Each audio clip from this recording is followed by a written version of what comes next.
Class 10 के प्यारे बच्चों, स्वागत है आपका आज की इस बेहतरीन वीडियो में। आज हम पढ़ने वाले हैं जीवन परिचय, वो भी आचार्य रामचंद्र शुक्ल जी का। ये जीवन परिचय हम बहुत ही आसान परिभाषा में पढ़ेंगे, बहुत ही सिंपल परिभाषा में पढ़ेंगे कि आपको इसके अलावा कोई और वीडियो देखने की जरूरत नहीं पड़ेगी। और आपको ये वीडियो बहुत ही मतलब हमने जो भी लिखा है आपको बहुत ही सरल परिभाषा में याद हो जाएगा। ठीक है, आप इसे अपने आप से एक दो बार पढ़ेंगे तो आपको याद हो जाएगा। अगर आपको हमारे ये जो लिखे हुए नोट्स हैं, मतलब जो हमारी ये पीडीएफ हैं, अगर आपको ये बिल्कुल फ्री में चाहिए तो आपको ये नीचे लाइन दिख रही होगी, फ्री नोट्स लिंक डिस्क्रिप्शन। ठीक है, अगर आप डिस्क्रिप्शन में भी नहीं जाना चाहते हैं तो इस वीडियो के कमेंट में हमने अपना टेलीग्राम का चैनल पिन कर दिया है। आप वहां पर जाकर ये सब पीडीएफ फ्री में बिल्कुल बिल्कुल फ्री में ले सकते हैं। ठीक है, और इससे आप दोबारा अपना रिवीजन मार सकते हैं। तो आइए बिना किसी देरी के इस वीडियो को स्टार्ट करते हैं। अगर आप हमारे चैनल पर नए आए हैं तो हमारे चैनल को अभी के अभी सब्सक्राइब कर लीजिए। और सभी बच्चों के लिए एक बहुत ही महत्वपूर्ण सूचना, अगर कोई भी बच्चा हमारे चैनल से पढ़कर हमारे बच्चों में से सबसे अच्छे नंबर लाता है, ठीक है, चाहे वो 80% लाए, चाहे 85% लाए, और चाहे वो 90% लाए, ठीक है, जो भी बच्चा लाता है तो हम उस बच्चे को देंगे 5100 रुपये का इनाम। ठीक है, हम क्या देने वाले हैं, हम देने वाले हैं 5100 रुपये का इनाम। तो हमारी यही आपसे गुजारिश है कि आप पढ़ तो रहे हैं, बहुत ही अच्छे तरीके से पढ़ें, हर एक चीज़ को बेसिक कॉन्सेप्ट को समझते हुए। ठीक है, और अपने सफलता का श्रेय पाएँ। और हमें मालूम है कि आप ये सब मतलब ये कर सकते हैं कि आप आपके अंदर है काबिलियत, तो आप ला सकते हैं अच्छे से अच्छी रैंक और आपको मिल सकता है 5100 रुपये का इनाम। ठीक है, तो आइए बिना किसी देरी के जीवन परिचय को आपको सुनाते हैं, यानी कि पढ़ाते हैं। ठीक है, हर एक चीज को आराम से बारीकी से समझते हुए चलेंगे। तो देखिए, आचार्य रामचंद्र शुक्ल का जन्म 1884 ईस्वी में बस्ती जिले के अगोना नामक गांव में हुआ था। यानी कि जो आचार्य रामचंद्र शुक्ल जी थे, उनका जन्म 1884 ईस्वी में बस्ती जिले के अगोना नामक गांव में यानी कि ग्राम में हुआ था। आगे बढ़ते हैं। इनके पिता का नाम चंद्रबली शुक्ल था, यानी जो इनके पिता थे उनका नाम था चंद्रबली शुक्ल। बालक रामचंद्र शुक्ल ने हाई स्कूल की परीक्षा मिर्जापुर जिले से, ठीक है, मिर्जापुर जिले के मिशन स्कूल से उत्तीर्ण की।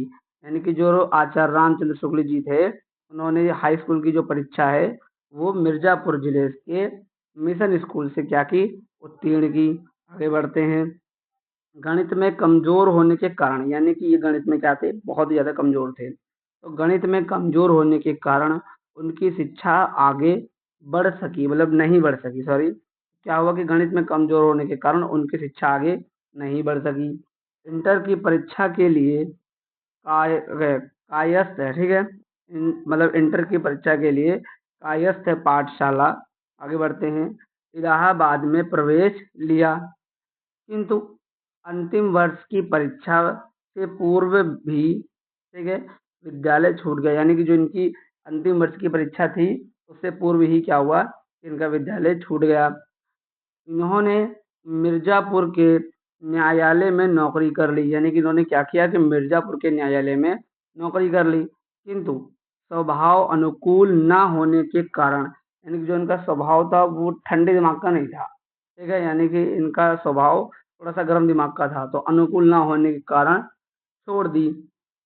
और मिर्जापुर के मिशन स्कूल में चित्रकला के अध्यापक हो गए। यानी कि मिर्जापुर के ही एक मिशन विद्यालय में मतलब चित्रकला के क्या हो गए, अध्यापक हो गए। शुक्ल जी को बचपन से ही पढ़ाई लिखाई में लगन थी। यानी जो शुक्ल जी थे उन्हें क्या था कि बचपन से ही पढ़ना लिखना बहुत ही ज़्यादा पसंद था। ठीक है, वो हर सब्जेक्ट को बहुत ही बारीकी से पढ़ते थे और उनको मतलब पढ़ाई में बहुत ही ज़्यादा इंटरेस्ट था। ठीक है, वो अधिकतम काम अपना मतलब जब भी उनका काम हो जाता था तो वो किताबें लेके बैठ जाते थे पढ़ने के लिए। आगे बढ़ते हैं।